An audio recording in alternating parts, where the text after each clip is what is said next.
Good morning ಸ್ನೇಹಿತರೆ, welcome back to my channel. ನಾನು ಚೈತ್ರ.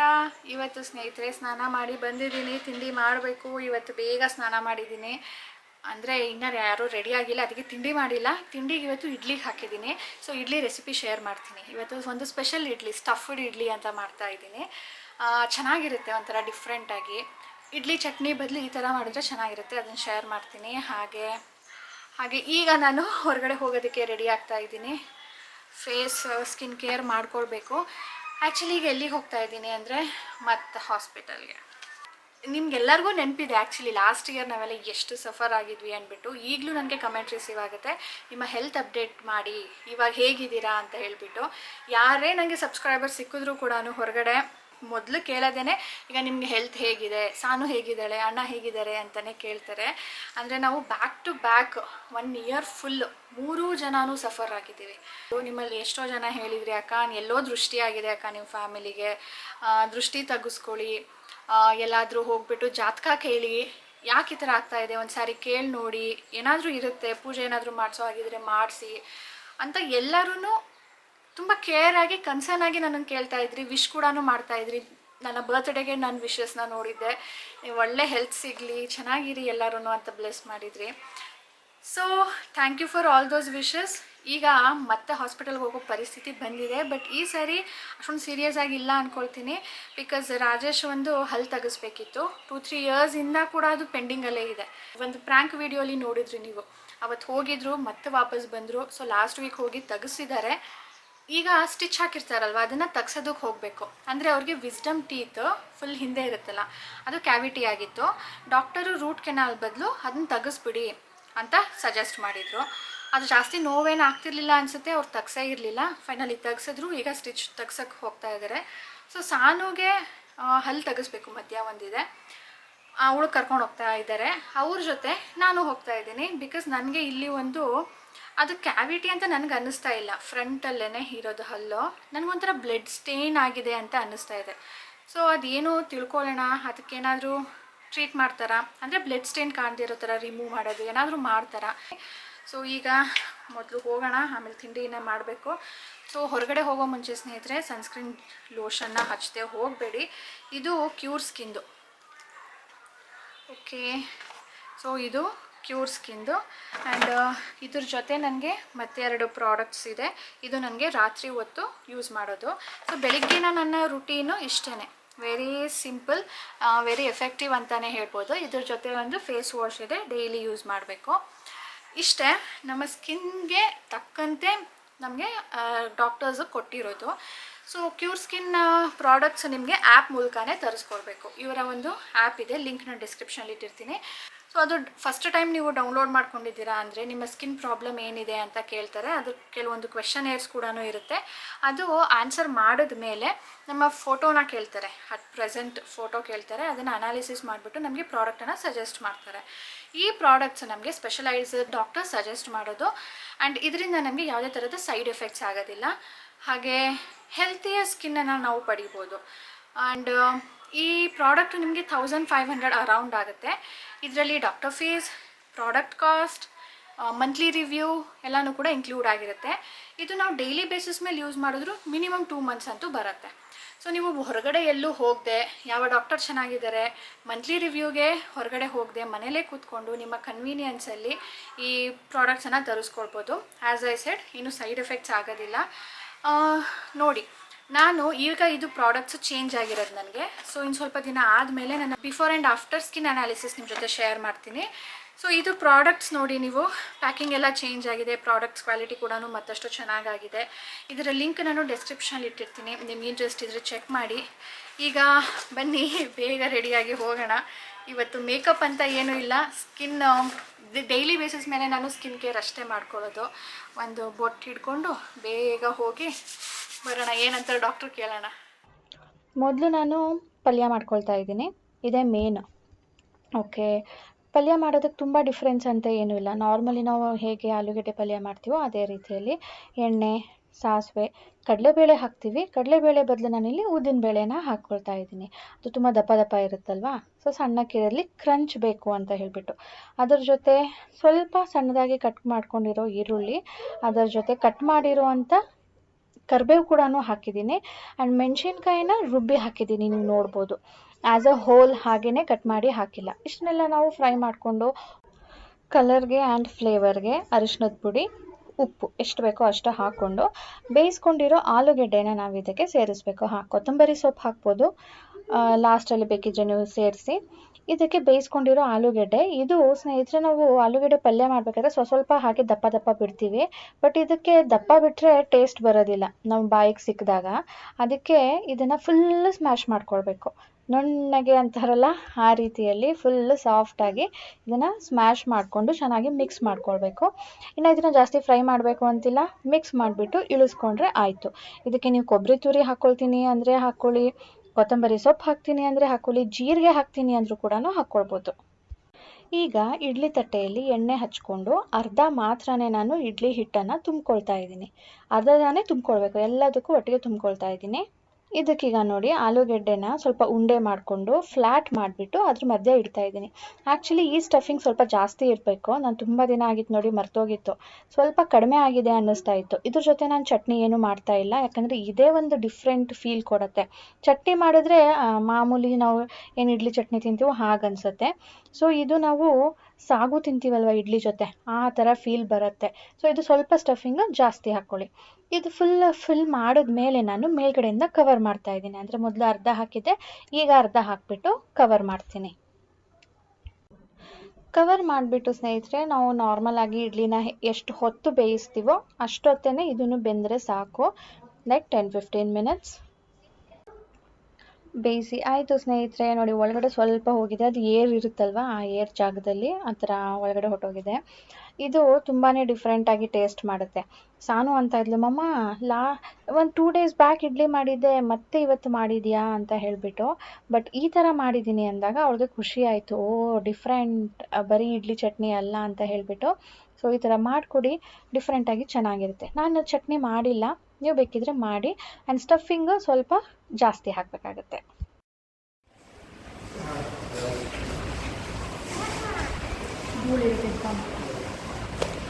ಈಗ ಬಂದಿದೆ ಸ್ನೇಹಿತರೆ, ಎಲ್ಲ 3 ಜನನೂ ಬರೋಂಗಾಗಿದೆ. ನಂದು ನ್ಯೂ ರಿಜಿಸ್ಟ್ರೇಷನ್ನು ನಾನು ಕರೀತಾರಂತೆ. ಹಾಂ ನೀವು ಹೋಗಿರಿ, ಸಾನದ್ ಕೊಡಿ. ಓಕೆ, ನಾನು ಕರ್ಕೊಂಡು ಹೋಗ್ತೀನಿ ಸಾನಿಗೆ. ಸಾನದಾದ್ಮೇಲೆ ನಂದು ತೋರಿಸ್ಬೇಕು ನಾನು. ಹಾಂ ಹೋಗಿ ಬನ್ನಿ. 100 ರೂಪೀಸ್ ಕೊಡ್ಬೇಕನ್ಸುತ್ತೆ ಅಷ್ಟೇ. ಅಲ್ಲಾಡ್ತಾ ಇದೆ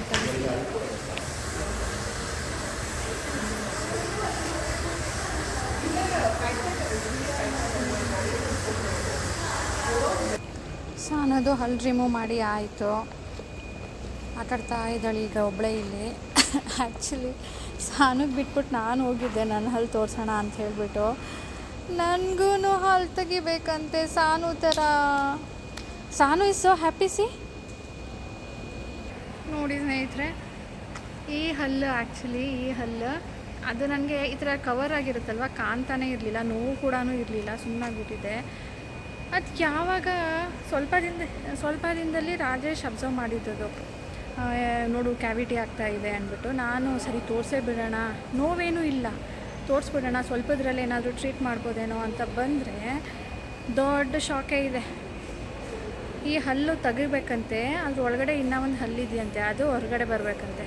ಅದನ್ನು ಬರೋದಿಲ್ಲ, ಇವ್ರು ಬರೆಸ್ತಾರಂತೆ. ಯಪ್ಪ, ನನಗೀಗ ಒಂದು ಎಕ್ಸ್ರೇ ತೆಗ್ಸಿದ್ದೆ, ಈಗ ಫುಲ್ ಮೌತ್ದು ಎಕ್ಸ್ರೇ ತೆಗೀರಿ, ಇಲ್ಲ ಅಲ್ಲಿ ತನಕ ನಾವು ಟ್ರೀಟ್ಮೆಂಟ್ ಶುರು ಮಾಡಲ್ಲ ಅಂತಿದ್ದಾರೆ. ಈಗ ರಾಜೇಶ್ ಹೋದರು. ಈಗ ನಮ್ದು ಹೆಂಗಾಗಿದೆ ಅಂದರೆ, ಸಾನು ಜೊತೆ ಮೊದಲು ನಾನು ಬಂದೆ, ರಾಜೇಶ್ ತೋರ್ಸಕ್ಕೆ ಹೋಗಿದ್ರು. ಒಂದು ಕೆಲಸ ಆಯಿತು, ಮತ್ತೊಂದು ಸೆಕ್ಷನ್ಗೆ ಹೋಗಿ ಅಂತ ಹೇಳಿದ್ರು. ಸೊ ಅಲ್ಲಿಗೆ ಹೋಗೋ ಮುಂಚೆ ಸಾನು ಹತ್ರ ಬಂದಿದ್ದರು. ಸಾನು ಹತ್ರ ಇಲ್ಲಿ ಹಲ್ಲು ತೆಗ್ಸೋಕೆ ಅವರಿದ್ರು, ನಾನು ನನ್ನ ಟ್ರೀಟ್ಮೆಂಟ್ ತೋರ್ಸೋದಕ್ಕೆ ಹೋಗಿದ್ದೆ, ನನ್ನ ಹಲ್ಲು ತೋರ್ಸೋಕೆ ಹೋಗಿದ್ದೆ. ಈಗ ನಾನು ಬಂದಿದ್ದೀನಿ, ರಾಜೇಶ್ ಮತ್ತೆ ಬೇರೆ ಸೆಕ್ಷನ್ಗೆ ಹೋಗಿದ್ದಾರೆ. ಈಗ ನಾನು ಇಲ್ಲಿ ಕಾಯ್ತಾಯಿದ್ದೀನಿ, ರಾಜೇಶ್ ಬರಬೇಕು, ನಾನೀಗ ಎಕ್ಸ್ರೇ ತೆಗ್ಸೋದಕ್ಕೆ ಹೋಗಬೇಕು. ಈ ಥರ ಸ್ನೇಹಿತರೆ, ಬರಬೇಕಾದ್ರೆ ಮಳೆ ಬಂದುಬಿಡೋದಾ? ಅಲ್ಲಿ ಸ್ವಲ್ಪ ತಣ್ಣಗಿತ್ತು. ಮಳೆ ಬರುತ್ತೇನೋ, ಬರೋ ಮುಂಚೆ ಸೇರ್ಕೊಳ್ಳೋಣ ಅಂದರೆ ನಾವು ಹಾಸ್ಪಿಟ್ಲಿಂದ ಹೊರಗಡೆ ಬರೋದಕ್ಕೂ ಹನಿಯೋಕ್ಕೆ ಶುರುವಾಯಿತು. ಇನ್ನೇನು ಹೊರಗಡೆ ಆ ಹಾಸ್ಪಿಟಲ್ ಗೇಟು ಹೊರಗಡೆ ಬರಬೇಕು, ಕಾಂಪೌಂಡ್ ಒಳಗಡೆ ಅಲ್ಲಿ ಜೋರಾಗಿತ್ತು. 10 ನಿಮಿಷ ಕಾದ್ವಿ, ಆದರೂ ನಿಲ್ಲೇ ಇಲ್ಲ. ಹೊರಟು ಬಂದುಬಿಟ್ವಾ ಕಡಿಮೆ ಆಯಿತು ಅಂತ, ಮಧ್ಯ ಮತ್ತು ಜಾಸ್ತಿ ಆಯಿತು. ನೆನ್ಕೊಂಡು ಸ್ವಲ್ಪ ಬಂದ್ವಿ. ಸೊ ಸಾನೋದು ಹಲ್ಲು ಒಂದು ತೆಗ್ದಿದ್ದಾರ, ಅದ್ರ ಪಕ್ಕನೇ ಇನ್ನು 2 ತೆಗಿಬೇಕು. ಅದು ಪ್ರಾಪರಾಗಿ ಮುಂದೆ ಬರಬೇಕಂದ್ರೆ. ಇವಾಗ ತೆಗಿಸ್ಲಿಲ್ಲ ಅಂದರೆ ಆಮೇಲೆ ಕ್ಲಿಪ್ ಹಾಕಿಸ್ಬೇಕಾಗುತ್ತೆ. ಆಗಲೇ ಡಿಸೈಡ್ ಮಾಡಿಬಿಟ್ಟಿದ್ದಾಳೆ. ಅದೇ ನೋವಾಗೋದಿಲ್ವಾ ಕ್ಲಿಪ್ ಹಾಕ್ಸಿದ್ರೆ? ಅದು ನೋವಾಗುತ್ತೆ. ಅಬ್ಬ ನೋಡ್ರಿ, ಅದಕ್ಕೂ ಪ್ರಿಪೇರ್ ಆಗಿಬಿಟ್ಟಿದ್ದಾಳೆ. ಕ್ಲಿಪ್ ಹಾಕಿಸ್ಬೇಕಂದ್ರೆ ಇನ್ವಿಸಿಬಲ್ದು ತೋರಿಸ್ತಾವ್ರಲ್ಲ ಅದನ್ನು ಹಾಕಿಸ್ಬೇಕು. ಅದೇ ನೋವಾಗೋದಿಲ್ಲ. ಜಸ್ಟ್ ಹಿಂಗೆ ಹಾಕೋದು ಹಿಂಗೆ ತೆಗಿಯೋದು, ಹಿಂಗೆ ಹಾಕೋದು ತೆಗಿಯೋದು. ಡಿಸೈಡೆಡ್. ಡಾಕ್ಟ್ರೇ ನಾವು ಈಗ 3 ತೆಗ್ಸಿ ಅಂದ್ರಲ್ಲ, ನಾವು ತೆಗ್ಸಲ್ಲ ಅಂದಿದ್ದಕ್ಕೆ ಡಾಕ್ಟ್ರ್ ನಂಬರ್ ತೊಗೊಂಡವ್ರೆ. ನಾನು ಕರಿತೀನಿ ಅವಾಗ ಬನ್ನಿ ಅಂತ. ಸಾನು ಹೋಗ್ಬೇಕು. ಅವಾಗ ಎಷ್ಟು ದಿನಕ್ಕೆ ಕರಿತೀರಾ ಅಂದೆ. ಇವಾಗಿದು ವಾಸಿ ಆಗೋದಕ್ಕೆ 1 ವಾರ ಆಗಬೇಕು, ಆಮೇಲೆ ಬನ್ನಿ ಅಂದರು. ಸರಿ ನಾವು ಒಂದು 15 ಡೇಸ್ ಬಿಟ್ಟು ಬರ್ತೀವಿ, ನಾವು ಊರಿಗೆ ಹೋಗ್ಬೇಕು ಅಂದ್ವಿ. ನಾನೇನು ಹೇಳಿದೆ ಅವಾಗ, ಅವ್ರಿಗೆ ಈ ಹಲ್ಲು ಬರೋ ತನಕ ಮೇಲೆ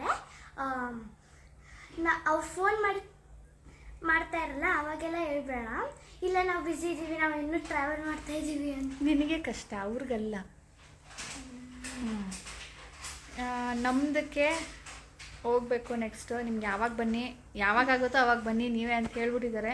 ಈಗ ನಾವೇ ಡಿಸೈಡ್ ಮಾಡಬೇಕು, ನಾವೇ ಹೋಗಬೇಕು. ನಾನು ರ್ಯಾಬಿಟ್ ಥರ ಕಾಣಿಸ್ತೀನಿ ನೋಡಿ. ರ್ಯಾಬಿಟ್ ಥರ ಏನಿಲ್ಲ, ಮುಂದೆ ತೋರಿಸು. ಸರಿ, ಬೇಬಿ ಥರ ಬೇಬಿ ಹಲ್ಲು. ಹೋಗು. ಐಸ್ ಕ್ರೀಮು ಬಂದ ತಕ್ಷಣ ಹಲ್ಲು ತೆಗಿಸ್ತಾ ಐಸ್ ಕ್ರೀಮ್ ಬೇಕು. ಅಲ್ಲ ಚಿನ್ನಿ, ಏನು ನಿನಗೆ ಡೆಂಟಿಸ್ಟ್ ಹಾಸ್ಪಿಟ್ಲಲ್ಲೇ ಇದ್ದೀವಿ ಅಂತ ಅನ್ನಿಸ್ತಿದ್ಯಾ? ಅದೇ ಥರ ಮಾಡ್ಕೊಂಡಿದ್ಯಲ್ಲ ಚೇರು. ಅಲ್ಲಿ ಕೂತ್ಕೊಂಡು ಅಲ್ಲೇ ಇರಬೇಕು ಅನ್ನಿಸ್ತಿದ್ಯಾ? ಡೆಂಟಲ್ ಹಾಸ್ಪಿಟ್ಲಲ್ಲಿ ನೋಡಿ, ಚೇರ್ ನೋಡಿ ಹಂಗೆ ಮಾಡ್ಕೊಂಡಿದ್ದಾಳೆ ಉದ್ದಕ್ಕೆ ಸ್ಟ್ರೆಚ್ ಮಾಡಿಕೊಂಡು. ಇದು ನನ್ನ ಹೋಲ್ ಮೌತ್. ಮೊದಲು ಒಂದೇ ಒಂದು ತೆಗ್ಸಿದ್ರು, ಕಾಣೋದಿಲ್ಲ. ಮೊದಲು ಒಂದು ತೆಗ್ಸಿದ್ರು, ಅವ್ರು ಮೊದಲು ಹೇಳಿದ್ದು ಫುಲ್ ತೆಗ್ಸಿ ಅಂತ. ನನಗೆ ಬೇರೆ ಏನೂ ಪ್ರಾಬ್ಲಮ್ ಇಲ್ಲ, ಅದು ಒಂದಾದರೆ ಸಾಕು ಅಂದೆ. ಸರಿ, ಒಂದೊಂದು ಮಾಡಿಸಿದ್ರ.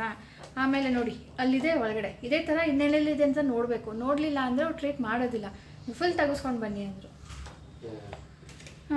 ಇದು ಫುಲ್ ತೆಗ್ಸಿದ್ದಾಯಿತು. ಹೆಂಗಿತ್ತು ಗೊತ್ತಾ ಜಾನು ಮಷೀನು? ಅದು ಫುಲ್ ತಲೆ ಸುತ್ತಾ ಇತ್ತು.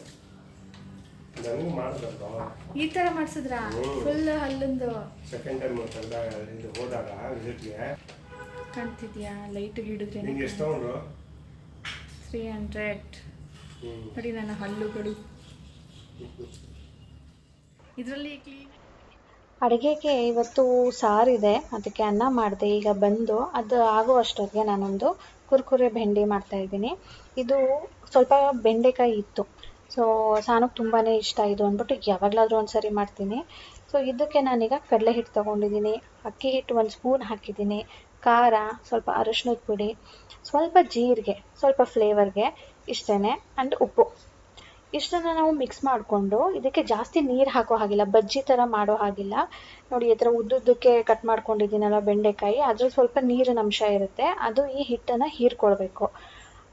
ಆಗಲಿಲ್ಲ, ಅದು ಇನ್ನೂ ಇದೆ ಕವರ್ ಫುಲ್ ಆಗಿಲ್ಲ ಅನ್ನೋ ಹಾಗಿದ್ರೆ 1-2 ಸ್ಪೂನೇ ನೀರು ಹಾಕ್ಕೊಂಡು ಹೀಗೆ ಮಿಕ್ಸ್ ಮಾಡಿ ಫುಲ್ ಜಸ್ಟ್ ಕೋಟ್ ಆಗಬೇಕಷ್ಟೇ. ನಾವು ಬಜ್ಜಿ ಥರ ಡಿಪ್ ಮಾಡಿ ಇದನ್ನು ಫ್ರೈ ಮಾಡೋ ನೆಸಸರಿ ಇರೋದಿಲ್ಲ. ಇಷ್ಟೇ ಸ್ನೇಹಿತರೆ, ಇದು ತುಂಬಾ ಹೆಲ್ತಿ ಕೂಡ ಅಲ್ವಾ. ಹಾಗಾಗಿ ಸಾನುಗೆ ನಾನು ಯಾವಾಗಲಾದರೂ ಒಂದು ಸಾರಿ ಮಾಡಿಕೊಡ್ತೀನಿ. ಇವತ್ತು ನಾವು ಸ್ವಲ್ಪ ನೆಂಚ್ಕೊಳ್ಳೋದಕ್ಕೂ ಆಗುತ್ತೆ ಅಂದ್ಬಿಟ್ಟು ಜಾಸ್ತಿ ಮಾಡಿದ್ದೀನಿ.